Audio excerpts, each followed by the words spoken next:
Your soul cries out that you are living a survival story right now. I was scrolling on my phone and then looked something up and looked something else up, and then suddenly I was like, oh my gosh, I just lost a battle. I couldn't get to sleep without making another episode for you guys. I've always been fighting for my future husband and my future life and my future children as well. Whatever the mind can conceive and believe, the mind can achieve. You have the power to overcome the adversary. The adversary, however, is aware of who you are. And it's that scumbag Satan. It's the reason we're here today, because we all are tired of the crap that he pulls. The role that Satan plays in things is science. It's not religion, it's science. If you understand it, you can win the battle. If you don't, you won't. I'm not naive enough to assume that my children won't struggle with this. I will show unto them that my wisdom is greater than the cunning of the devil. So, I don't care what you do something. Let's do something. I fight because I'm worth it. Don't underestimate your value. Learn who you really are. I fight because I'm powerful. You have an impact on people. And I know who I am. You are an elect son or daughter of God. I'm a disturber of the dark side. That's who I am. Go forward, my beloved young friends. Courage, and on to the victory.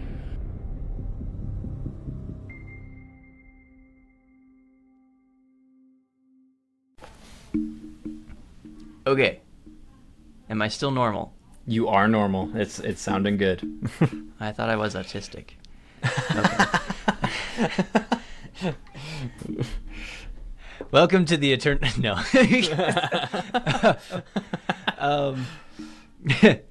Garrett, do you want to start us off this time?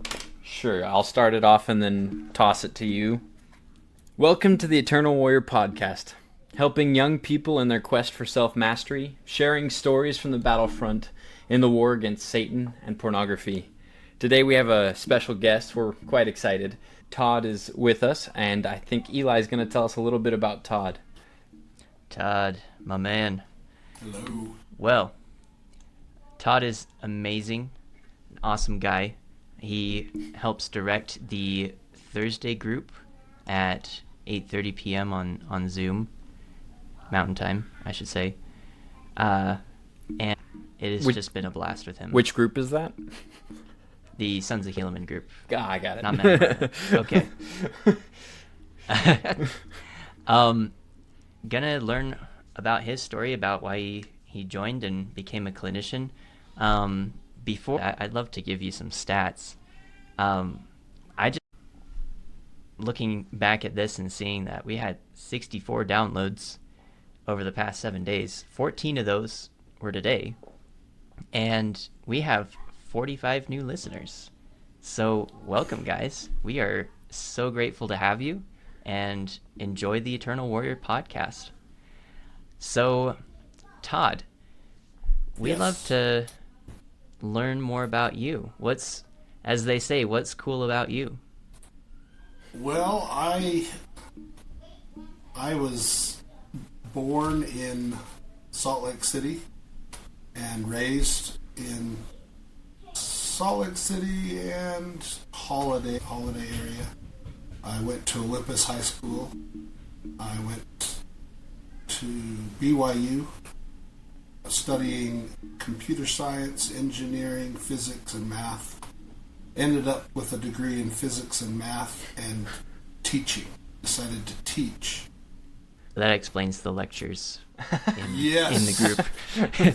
Absolutely. I see where that came from. Yep. And I have 30 years of teaching under my belt. About 5 years into teaching, though, I started to wonder if I might get sick of teaching, and so I got a degree, a master's degree in counseling. Wow. It was just like something to have in my back pocket that I could use if I felt like I wasn't getting the fulfillment that I wanted in life from teaching physics to high school kids.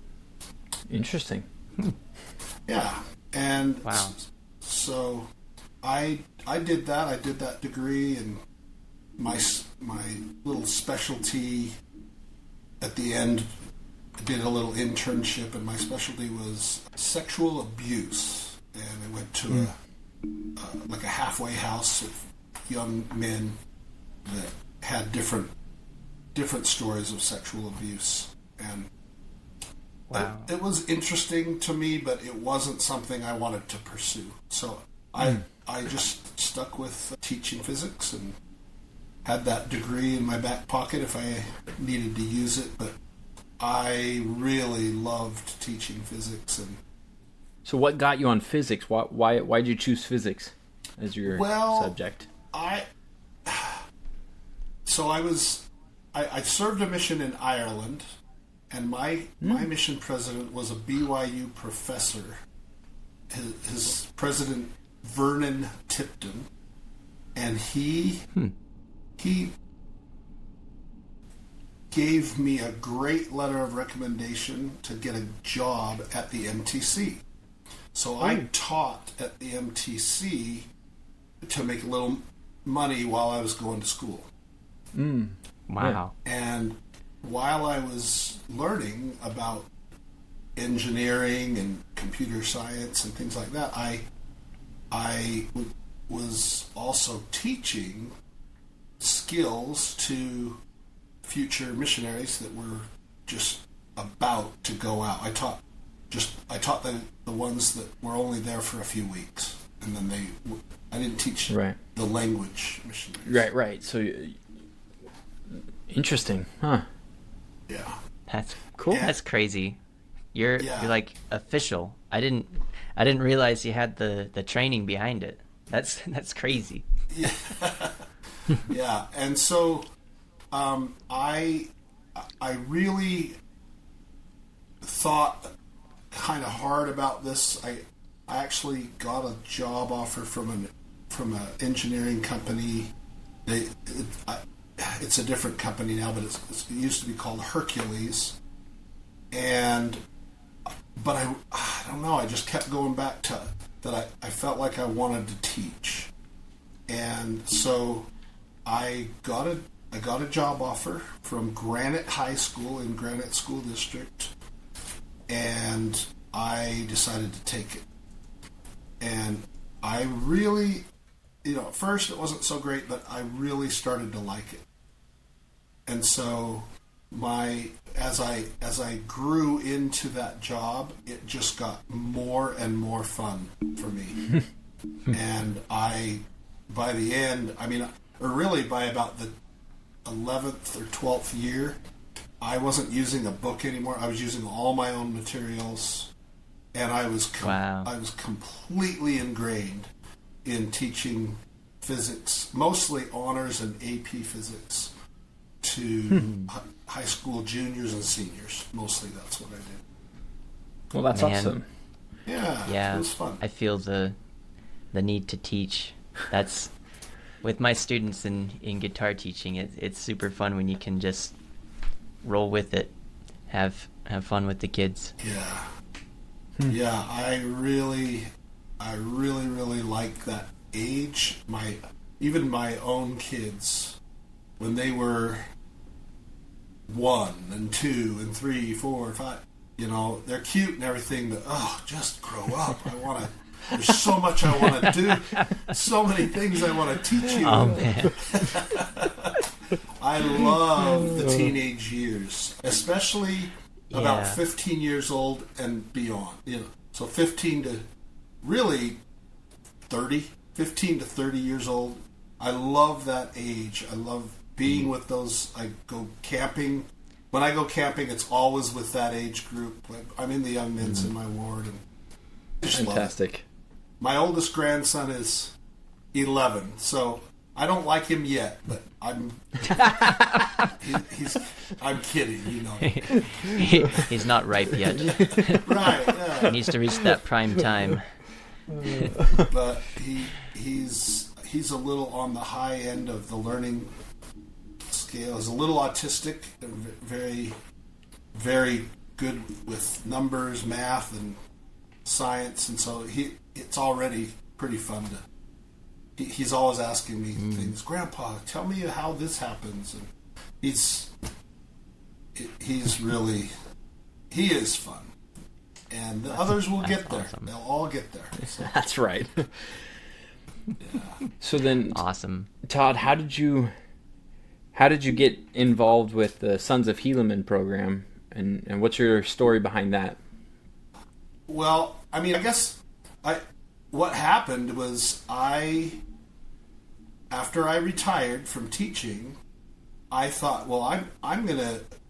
I had a pension, so I thought, and I didn't have any debt, and so I just thought, well, I can live on this. I don't have a lot of needs. I don't care that much about making lots of extra money or anything. So I just opened up my own service of just tutoring physics and things like that. And then I retired in 2018, and COVID hit, and for a little bit, it actually helped me. I got more people to help and serve because they couldn't even get help from their own teachers.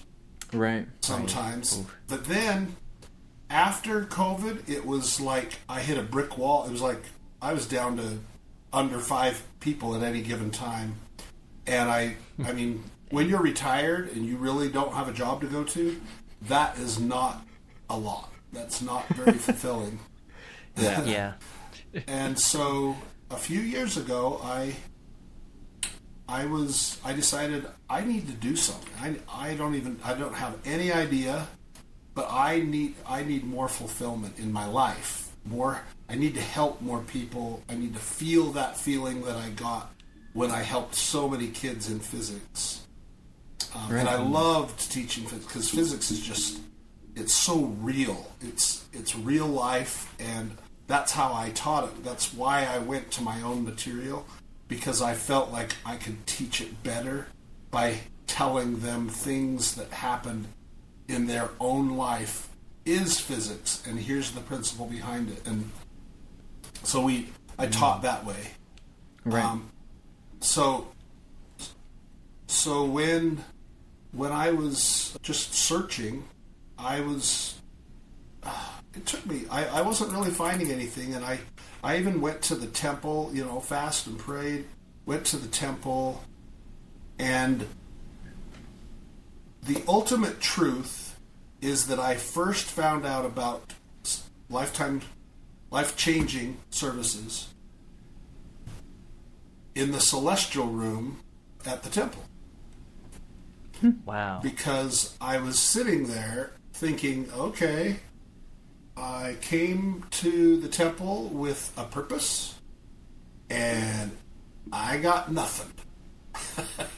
and so I thought, well, I looked over and I saw the scriptures there, and I thought, well, at least I'll get my scripture reading done. So for the day, because ever since I was maybe 10, I've read the Book of Mormon every day, at least a little bit. Sometimes a lot, like 5 hours, but mostly like a half hour, something like that.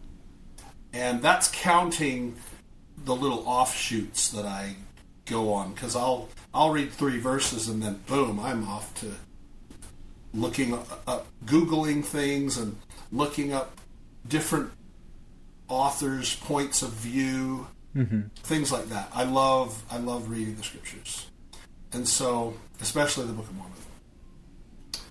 Anyway, because I read every day, I knew exactly where I was, and so I opened up to, drum roll please, Mosiah 20. That's where I was at. So I just started reading Mosiah chapter 20. And verse 11 says, and like dragons did they fight. And I've read that many times, and I've never thought anything about it. But there in the celestial room, having fasted and prayed and searching for something that I might do that is fulfilling and in a service kind of way, I didn't know I was getting revelation. I just thought, this is weird. Dragons? What did they think a dragon was? Did they have dragons back then? Why would they say, like dragons, did they fight? What was their... What does a dragon look like to them? And what does fighting like a dragon look like to them? And I just had those questions, but I was in the celestial room, so I just kind of went, weird. And I finished that chapter, and I went home, thinking that I got nothing from that effort. And the next day, of course, I was in chapter 21 reading, and it probably wasn't even 3 or 4 verses in, and I'm like, wait a minute. There was something yesterday that was weird. I didn't even remember what it was. And I went back to 20 and just skimmed it just really fast, skimmed it, and found that like dragons, and then I went straight to the computer, Googled dragons in Scripture, and saw, oh wow, the dragon, that's not an unusual word in any of the Scriptures. Mostly it signifies Satan, right. But it's in a lot of Scripture, and I thought, oh, this is fascinating. And then just a couple of hits down on my Google search, there was life-changing services. And so I clicked on that, and it didn't take me very long to find a free ebook called Like Dragons Do They Fight, and just the little bit that was on the website was enough to pique my interest, because I knew, hey, I could help people with this.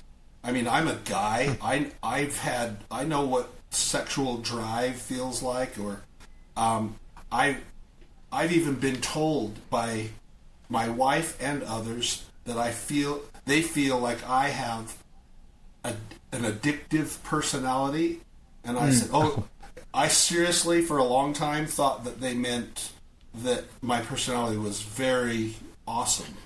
And that you were addictive. Yeah. Right. And then I realized, wait, you're telling me that you think... And I could see it. I really could. I could see it, because when I start learning about something, anything that's new, I get into it really hard. Like, I go all in if I'm really into it. And I did with life-changing services. Within a week, I was already talking to Maurice, because he offers free consultations, like 15 minutes or something like that. I think it's supposed to be for bishops or something, but he was very interested, because all I said was, hey, I would love to help in any way I can.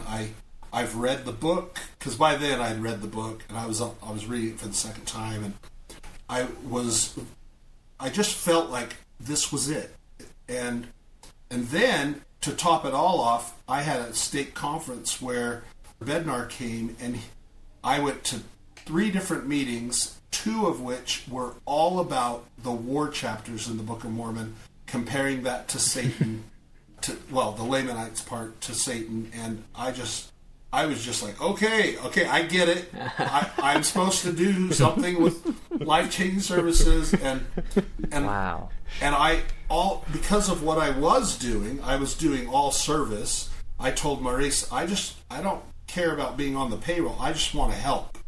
So my first probably 8 months of going to groups and just giving my own input that when the Spirit directed, that was all. I didn't get any pay, and I didn't want any pay. I didn't care about that.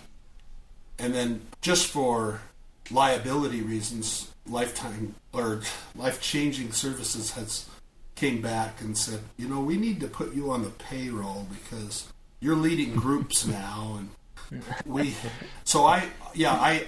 I lead the Tuesday and Thursday groups for Maurice until he gets there, and then he is busy with another group on both of those days, and he just needed some help covering the group for the first half hour. Oh my gosh. Yeah. I saw like the first time I joined this group and I heard like you were covering the first half hour and he was covering the last half hour. I'm like, how does this guy survive? How does Maurice function? He's clearly overbooking himself every day. I asked one time, he's like, my workday starts at 6 a.m. and ends at 11 p.m. With 15 minutes in between. Yeah. He is a workhorse, and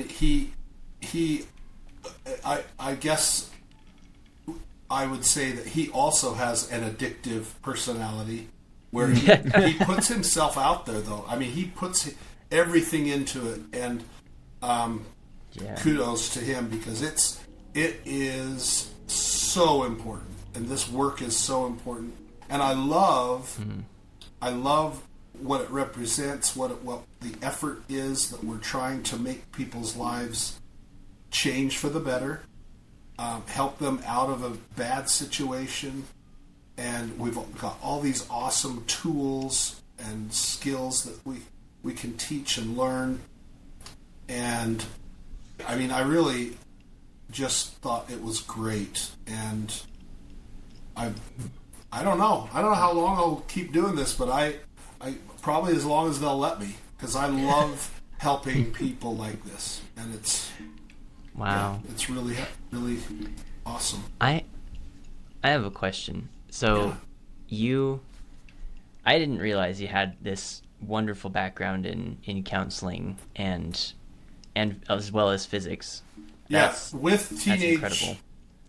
Guy, I mean girls too, but lots of guys take physics, and so I have I also coached soccer, girls and boys soccer at the high school. Wow.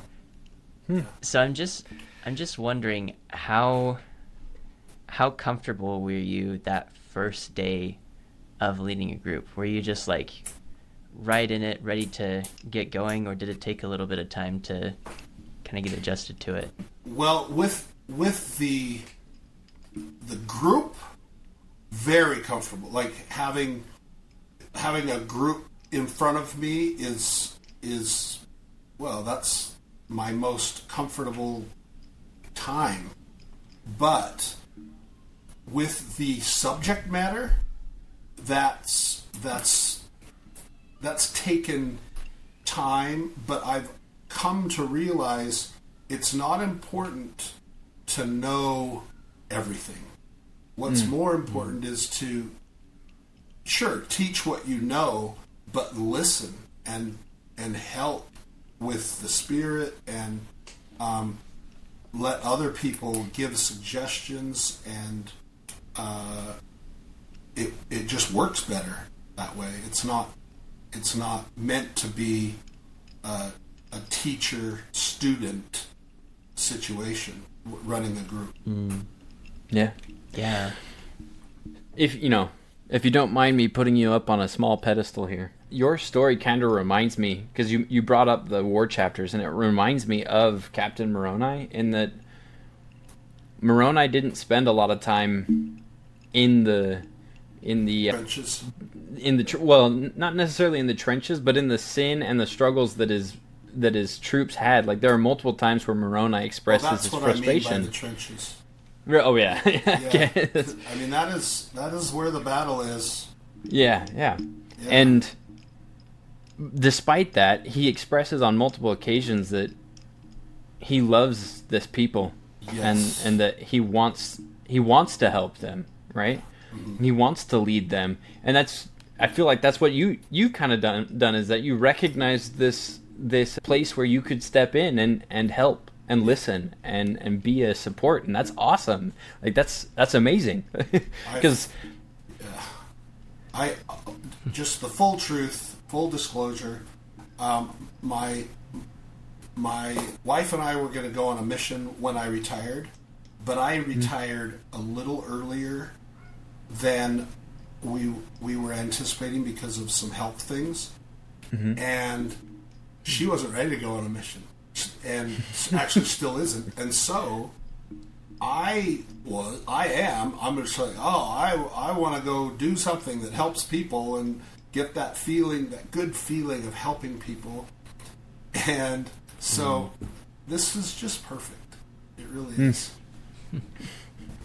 That's awesome. I'd like to talk about the boys for a second. Oh yeah. Like, what do you love about the boys you teach in your Sons of Helaman group? What sticks out to you about them? Their spirituality, number one. Their desire to be good, number two. They want to perform for God. They want to give themselves to God and to follow His path and align their will with His. They want to do all that. They just have a little bit bigger fight to do that. And but they are so spiritual. They know more about the atonement than most kids their age because they've lived it. They've been using it. They've been applying it in their lives and struggling and then reapplying it. And I think they're some of the most spiritual kids that I've ever met. It's really, really exciting and fun. And I don't know if you know, but I have 3 of my own groups. So I do a group on Tuesday at 7. So I go straight from that to doing Maurice's at 8:30. And then I have one on Wednesday at 8. And then I have one on Thursday at 4. And then I do that Thursday at 8:30 again for Maurice just till he gets there. But I love that. And then I went through the whole training and program of personal warrior training. So I am a personal warrior trainer. I try to keep about 10. So I have about 10 at any given time that I help. And some are youth and some are men, older. Yeah. I think it's interesting seeing how Sons of Helaman has kind of become more of a melting pot. Like, it used to be like age distinction, but I think we're just drawn together and it doesn't matter how old we are. Like, I've seen some really young people in our group, and that's been kind of crazy. What do you think is the youngest age you found in either personal warrior training or was the youngest that I have dealt with so far. And yeah, I don't know if age is that important. As long as because the guys, it doesn't matter what group we're talking about. The Sons of Helaman, these warriors, are spiritual enough to discern. They know there's a 13-year-old in our group, and they know how to say stuff because there's a 13-year-old in the group. They know how to make it applicable for him and to help him. And that's another one of my favorite things about running these groups is everybody there truly means it when they say, I promise to be of service to you and will allow you to be of service. They mean it. And if I ever get a feeling that somebody has forgotten that, I'll start quoting the final closing ceremony right then because I want to remind people, hey, this is what we do. We help each other. We promise to do that. And I love that. I love what it's of service. We are serving.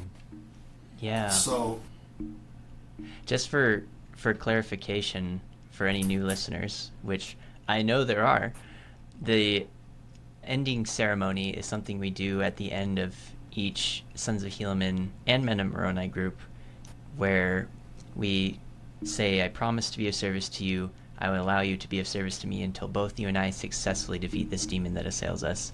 And you've also probably heard that at the end of each episode, in case you forgot where that came beautiful. from. That's where it comes from. Yeah. It is such a great feeling to have that connectedness. Todd, you mentioned earlier on breaching the topic that we discuss so often, which is, sexual self-mastery and pornography, right? You mentioned that took some time to get used to, and I'm curious your perspective on this, because I do feel like one of the biggest steps that we could take in the church and in as youth, young men in general, in defeating pornography, is to remove the taboo of talking about it. Yeah. And to be more comfortable sharing our struggles and how we're fighting and what we're learning. And what was your experience in overcoming that taboo, and how do you think, and what's your advice on how others can overcome that? I think the fact that when I did that master's degree and I did that little specialty thing at the end where I had to do a certain amount of hours of training, and I happened to choose sexual abuse, I think that introduced a world to me that I had never known existed. And just a different kind of way that people get messed up in life. Some of them don't even know that they're messed up, because they were abused and they grew up that way, and that's just, just like the Lamanites believed that it was really good to kill the Nephites. Right. That's a good thing. Way to go, If you get taught something from your youth, whether it be killing or abuse of it of some kind, or anything that you learn when you're young, it's hard to you have to own up to your mistakes once you know that they are mistakes. But it's hard for me to think that there's going to be some horrible condemning law that just says, okay, you're going to hell because of this, when you've learned that your whole life. Yeah. And so as these warriors in the Sons of Helaman and in the Men of Moroni are working on improving, I seriously very, very much believe that the only way we truly lose is to give up. If we have a loss, we get knocked down, but we're still battling, we're winning, and we are going to win because of Christ. Right. And that there is no way to lose. Christ isn't going to let us lose if we're trying to follow him. He's not going to let us lose. And so I love basically testifying to that when I can tell someone needs that lift. They oh yeah, I'm a son of God. I've got royalty in my blood. In my spirit is a son of God. And so it's so awesome to be able to remind people of that when they need it, and get that warrior chemistry going so that they can fight another fight and just not give up. Just don't give up. That's the only way to truly lose. Yeah.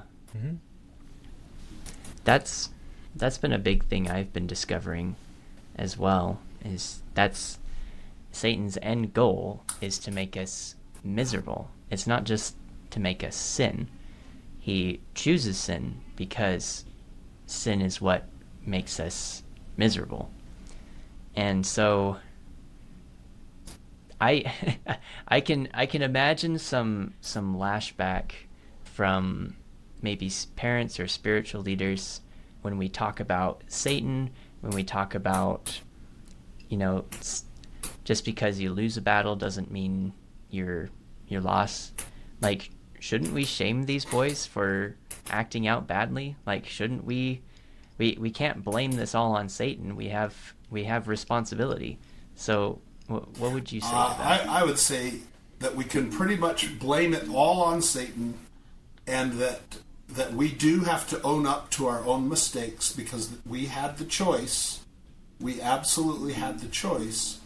But I'm not going to judge. I am not going to say, wow, you really messed up and you should just give up. I would never say that to anyone. I don't know their history. I don't know their situation. And even if I did, I still don't know them as well as Heavenly Father and Jesus Christ.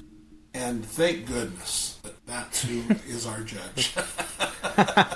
And so as we just, we let all those, we put all that aside. We have to, and we would never try to excuse ourselves. We do not excuse ourselves. We fight. And right. we know that we are making mistakes, but we fight to do better tomorrow. And even the rest of the same day, because we don't want to we get knocked down, but we're not going to stay down. We're going to keep fighting, and we're going to try harder, and we will come out on top because of Christ. There's no way we can do this by ourselves. We just can't. Two thoughts have come to mind. Just this past week, I was having some struggles and really getting into the a 2 in the chemical scale, and trying to deal with some of those negative feelings, right? Mm-hmm. And popped up on my YouTube feed a song that I find to be very powerful. The song is called Gethsemane, and it's a primary children's song, right? But about 3 weeks ago now, the Mormon Tabernacle Choir released a version of the song where it is a children's choir that's backed up by the Tabernacle Choir. There's this really powerful moment right at the climax of the song where the organ and the symphony cuts out, and it's just voices, and the line that they say is, "The fight was won by Jesus." And I got to be honest, I broke down crying. Yeah.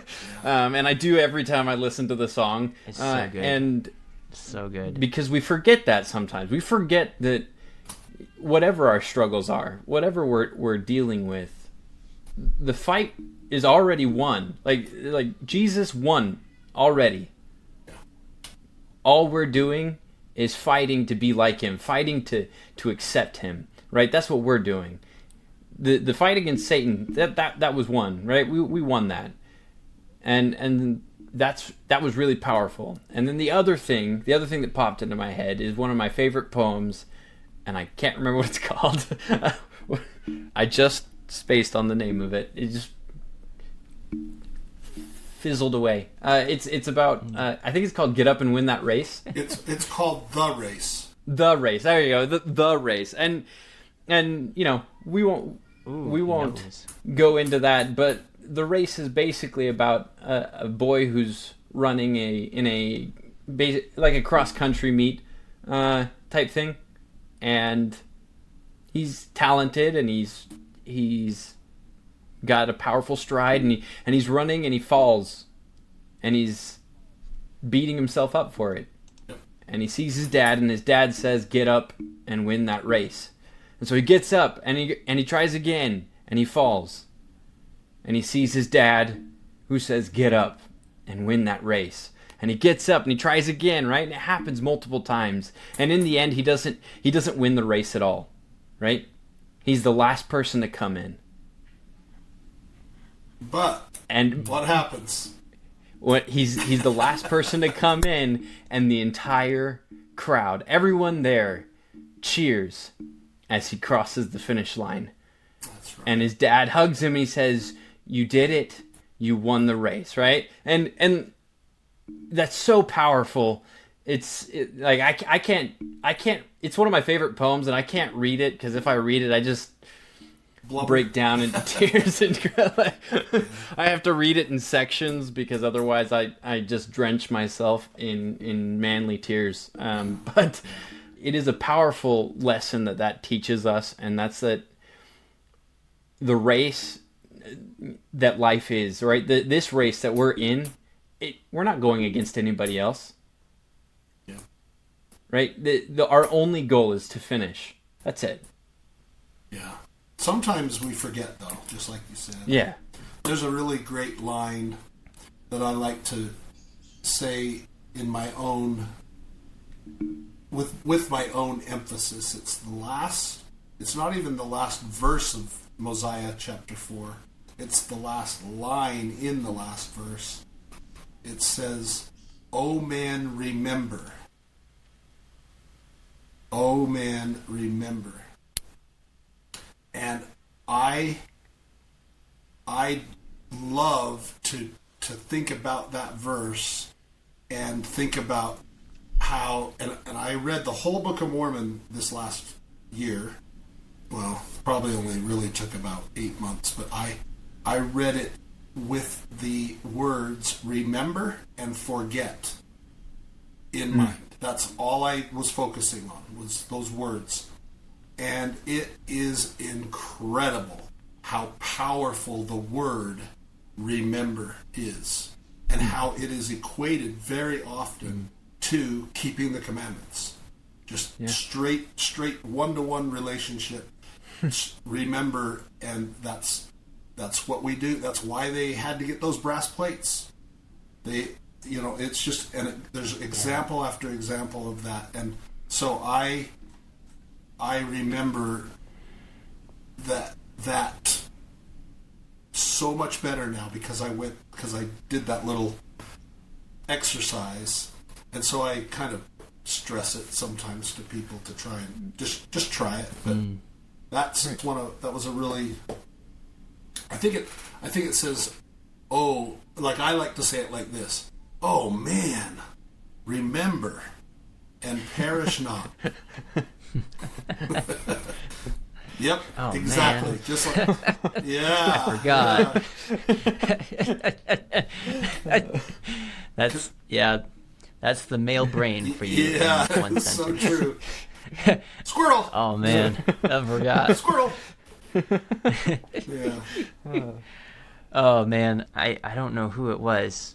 I don't know if it was at the retreat or somewhere else, but oh no, it was my mission. It was my college's president. I went to a dinner with him, and he said, the number one piece of advice I have for you is to, when you get married, you wake up in the morning and you turn to your wife and say, "I am so sorry that I am a man." and she immediately piped up and she's like, "Yeah, and be aware when you're using your man ears to listening to your wife instead of your real ears." Like I'll tell him something. I'm like, I told you this a while ago, and I'm like, sorry, I was listening with my man ears. Yeah. I couldn't keep it. So while we were having this discussion, I wrote an article in this blog that I have not advertised at all, but I sometimes post things too, because that's kind of how I roll, and that's really bad for business, but I'm getting better at it.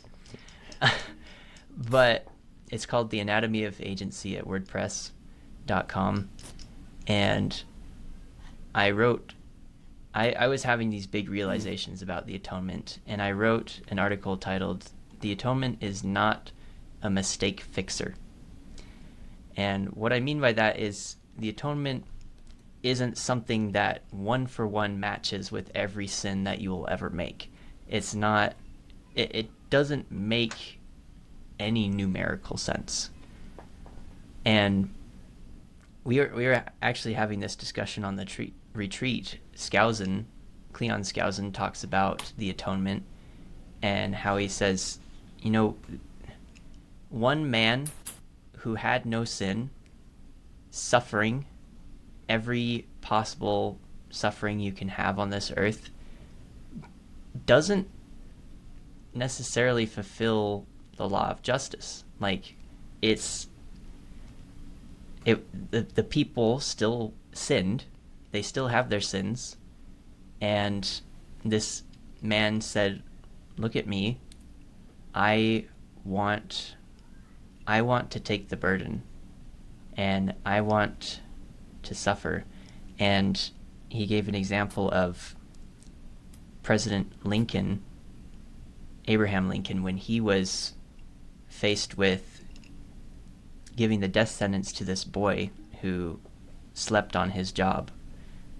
And when he slept on the job, a bunch of people were killed because he was in the military. And his mother comes to him and says, I know he did wrong. You know it as well as I do. But please spare him anyway. He is my only son left out of the 5 children I have. He is the only one left. They all died. And Lincoln pardons him. And nobody has a problem with that. Because he had mercy. Because he gave this son grace. And I wrote at the end of this article, the atonement. I'm trying to conceptualize this, because really it is such a great act that is beyond human comprehension. It's beyond, facts and numbers and everything that makes sense. Physics. It defies the laws of physics. And the wording I came up with is, the atonement is the act by which men and women are enabled to continue progressing towards eternal life. It enables us to make mistakes without fear of stagnation.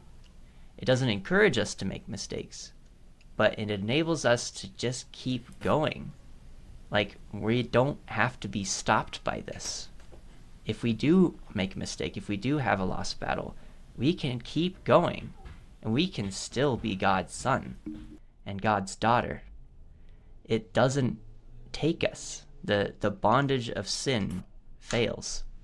And I think that's really what I've come to so far. Like, I'm still working it out and processing it, but I'm glad we had this conversation. Yeah, I think about it. There's a good scripture or two in Mosiah and Alma talking about the atonement, where it says that it must needs be an infinite atonement, an infinite and eternal act that Christ does. And because he is a God, he can descend below anything that any of us can muster with our sins, and he can raise us up. He can make up the difference, and he will do that if we want to be called a child of Christ. He will take us. He wants us. His arms are open still, always. And it's interesting how Satan makes us feel like we don't deserve it, or maybe we aren't worthy, or there's so many more worthy or people that deserve it more. We have all kinds of attacks from Satan to get us to sin. But then once we do have a sin, a lost battle of any sort, then he wants us to stay down. He'll attack us in our sin. He'll attack us, making us feel shame and making us feel that our worth has somehow gone down, even though we are children of God. There's no way our worth can't go down. We have royalty within us. Right. So Satan just wants, just like you said before, he wants us to be miserable. Yeah. So it's like that classic dollar bill analogy. Yeah. You crinkle it up. It's still the same worth. So, speaking from my own experience, having struggled with pornography throughout all my teenage years and the difficulties that presented to me, I would say that as a teenager, I knew a lot of the stuff that we've been talking about. I knew that Christ's atonement, washed everything away. I made it all not matter. He had won, and all of these things that we've talked about, all of the grace and the mercy and all of this. I knew it intellectually speaking, but emotionally or even spiritually, I would deny the truth of it. And this is a common thing, right? This is a common thing especially for teenagers who are really struggling with their own worth. And I guess my question is, in your experience, have there been particular principles or even frameworks that you've been able to use to help a teenager not just learn the truth, but believe the truth? Yeah, that is a very, very difficult thing to do because it requires a personal testimony. You have to have that personal testimony. So one of my favorite things to do is to get people to get a patriarchal blessing if they don't already have one, because very often within a patriarchal blessing, it tells you of your worth. It tells you you're a child of God. It might even mention the war in heaven and how you were a valiant.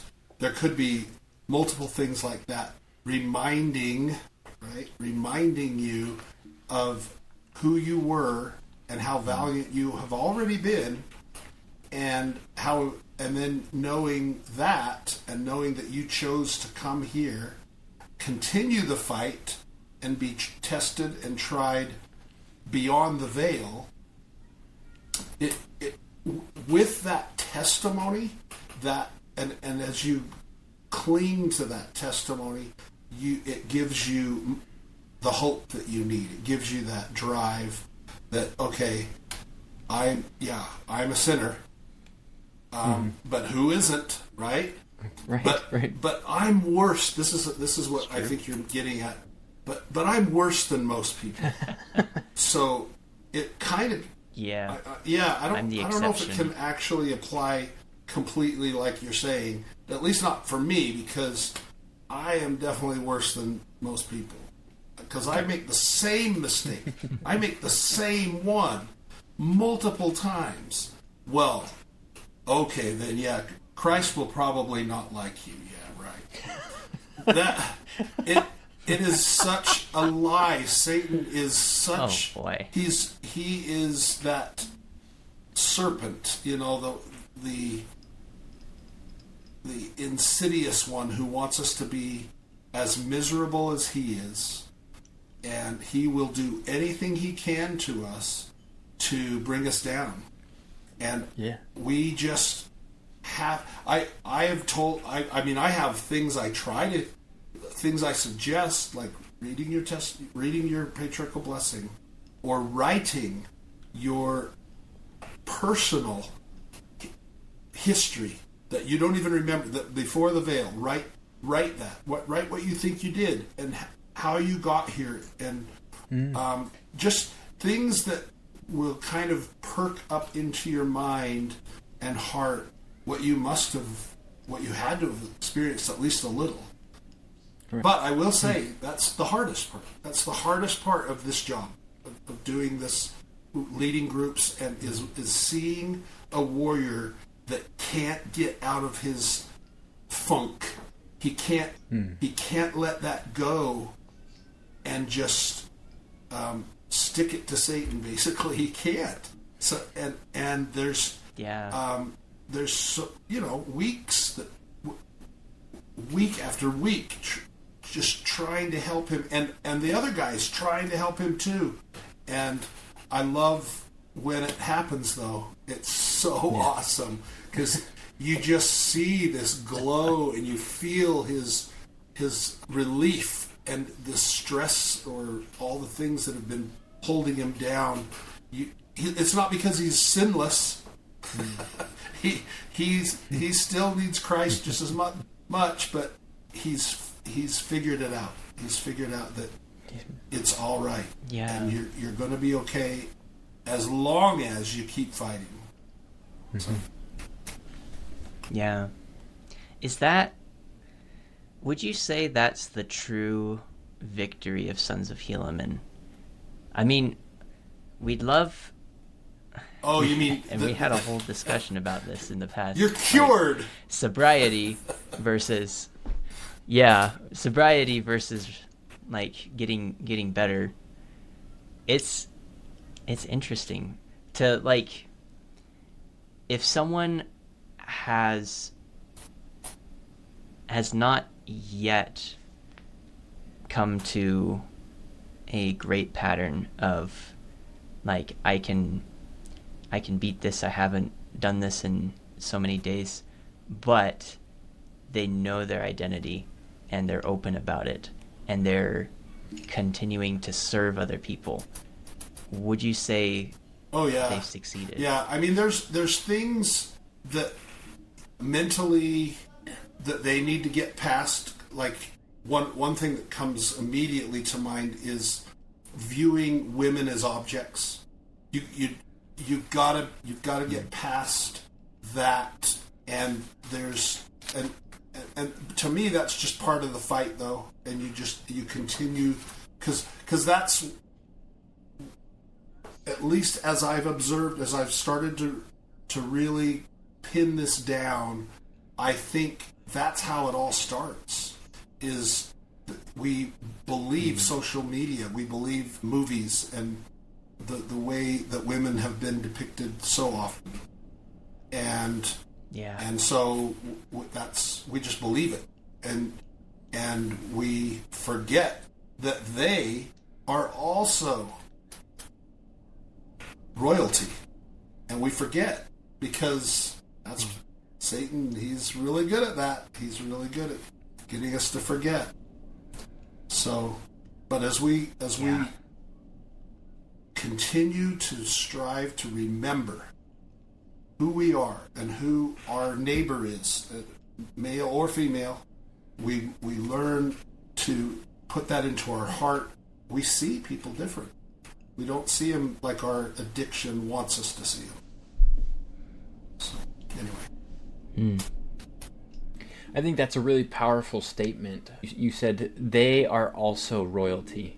I think that's how often we forget that, not just related to pornography or sexual self-mastery, but how many times are you going down the road and someone cuts you off and you want to get angry and they are also royalty, and yeah, maybe they did something dumb, but Get it right, Garrett. Yeah, maybe they did something dumb, and people do dumb things all the time. But if we can remember, if we can manage to keep in our minds, hey, this person is also a son of God, and they deserve that respect as well. You know, we can achieve what President Nelson has asked us to. We can become peacekeepers or peacemakers. There we go. That's right. And I mean, I personally have to work on that. I'm sure all of us have to work on it. But that is something that I strive for consistently, and it's actually been a really good experience for me recently. My wife has been quite sick. Nothing dangerous. Don't worry. But she's been sick because she's pregnant, and oftentimes that means that she might be out for an entire day. Right? She might not be able to clean up anything or help the kids in any way during the day. And so I'll come home and the house is a mess and there's all these problems and things like that. And I still have my struggles with pornography. I still have those personal struggles. But despite that, I do my absolute best to see my wife as royalty, to see her as a fellow daughter of God. And so when I come home and she says, "I'm so sorry, I didn't get anything done," I say, "That's okay. That's okay. You didn't have to. I'm here." And then I spend all my evening going and doing all the chores that she would normally do during the day while I'm at work. And because of that knowledge, because I know she's royalty, there's no pain. There's no discomfort in doing those things. I do them because she is so valuable to me, right? She's more than an object. Yeah. She's everything to me, right? And I think we can all learn something from that, not just about our significant others, but about all the people in our lives. You know, perhaps most importantly, our significant other, but all the people in our lives deserve that respect and that kindness given to them. Yeah. I want all our listeners to observe a real man. That's right here. This is incredible. Yeah, Garett, that's awesome. You reminded me too, Garett, of one of the things that has really impressed me with this whole program. The whole, and I think it's probably worth saying this. If joining this fight with these other boys and men that are fighting were a class, like what I'm used to, you know, teaching a class, this book right there, Like Dragons Did They Fight, would be the text for the class. And the awesome thing about that book and these principles that are within the book is it applies to any sin, anything that we're trying. It might not even be considered sin by some people. You're just a bad procrastinator. Right. So how do you apply these principles to get better at not procrastinating? It's all there. It's all there, and doing this, following the same structure, will get you to be less of a procrastinator. Right. So, but it doesn't mean you're going to not procrastinate ever again. Right. You have to keep fighting in anything that you're trying to improve on. But what was it? That's I think beautiful. Elder Bednar said his definition of repentance was getting better, doing better, trying to do better, and that's what this whole program is about. We're just trying to be better. Sometimes it's just 1%. Yeah. Every time. I don't know if that was Bednar, but it was in a conference talk. Maybe Stevenson. Awesome. Oh, crazy. This has been an amazing time with you, Todd. We're so grateful to have you on. Yeah. Before we close out, is there any parting words you would leave people who are kind of on the edge about joining group, but are listening in and like, maybe this is for me, maybe not, I don't, like, I would say that there is not a better place to be completely safe. And not only are you not judged for your mistakes, but you are lifted and helped because they know where you're coming from. Everyone is fighting these battles, and there is so much camaraderie, and people are truly trying to help each other through as we destroy Satan's lies and what he's trying to do to all of us. So Todd, powerful. we have a tradition at the end of each episode to ask our guest, why are you still fighting? I'm curious. As someone who's perhaps not dealing with the exact same issues that some of the young men in the groups are, why do you still fight? I'm going to share this.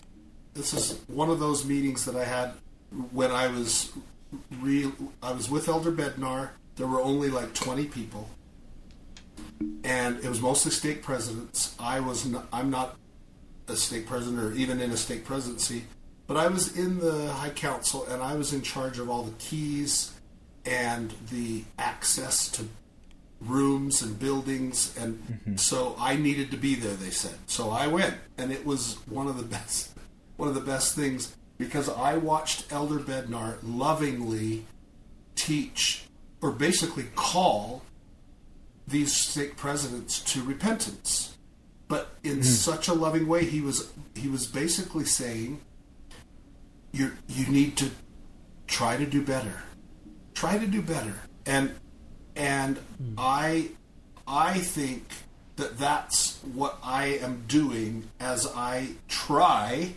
to not just talk about these principles, but to apply them in my own life in the various. I have a list here. I won't be able to find it just because I said this, but what I did is I took the 7 deadly sins, and I looked at those, and I thought, how does this deadly sin apply in my life? What could I improve on? And then I designed a battle plan using the principles in the Like Dragons Did They Fight book for that part of my life. So I've got a little one on anger. I've got a little one on, I call it purity, but it's sexual self-mastery. I've got one on, what's the word that they use is, it's escaped me, but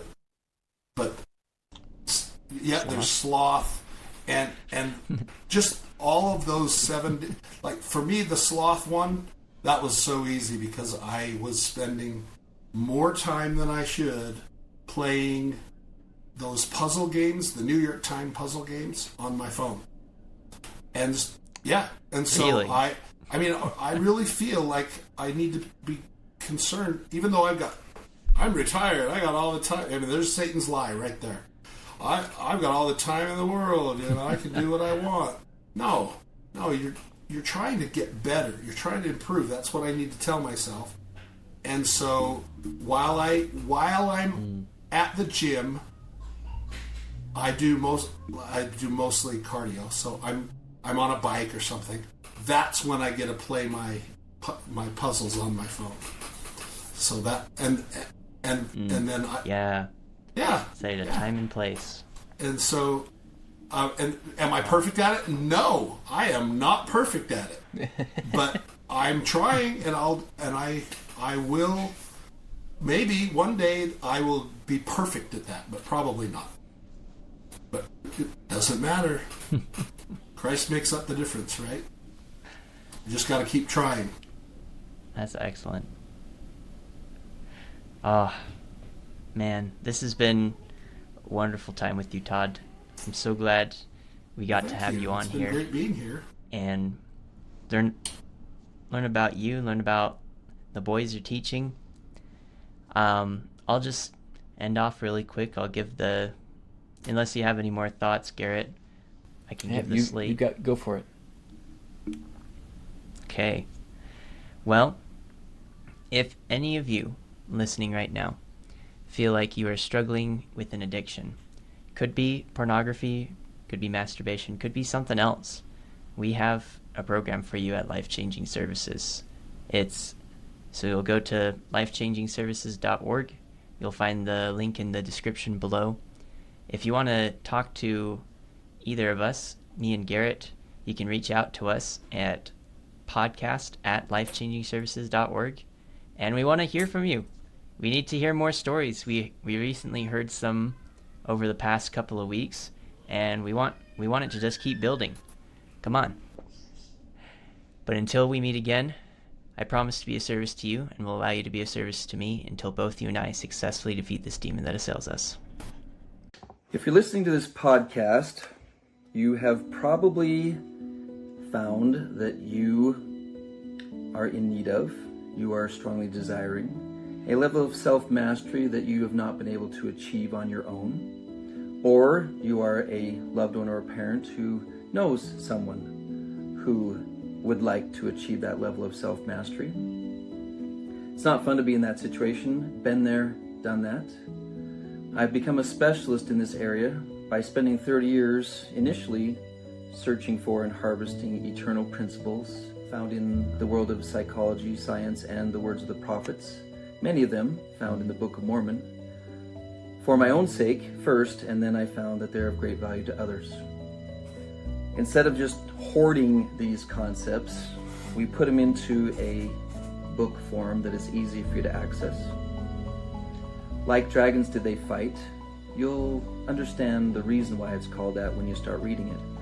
But go to likedragonsfree.com, get your own free copy of it, download it, and then when you're ready to talk over your circumstances and make a battle plan, call 877-HERO-877, in other words 877-4376.